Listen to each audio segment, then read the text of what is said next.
Natanteraka lobary andasy mahakasika ny fiarovana ny arena voajanahary sy ny fanomezan-danja izany sy ny vovonan'ireo mpandray anjara ao anatin'ny fiarovana ny arena voajanahary tamin'ny tendrondroany ity no nanatanterahana izy ireo izany lobary andasy izany dia teny fohy be ny groupement TV Ankorondrano.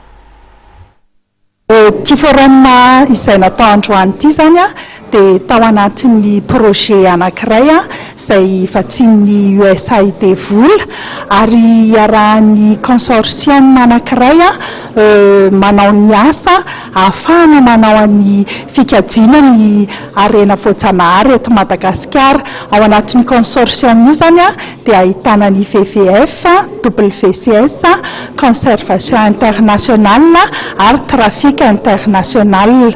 Raha mikasika indrindra ny asa atao anatin'io projet anankiray io zany dia entina manatsara ny fahaiza-manao amin'ny ny société civile zany amin'ny ady atao amin'ny fitrandrahana tsy ara-dalàna sy ny fanondranana ny loharano-karena eto Madagasikara.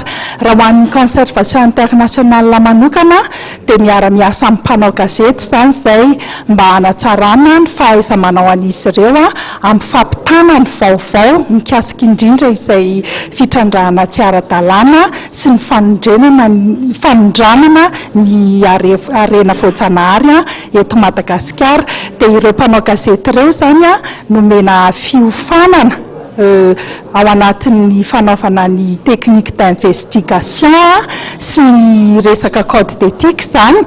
Dia misy asa maromaro erahanay manao miaraka amin'ny zareo zany anisan'izany ny fanaovana forum.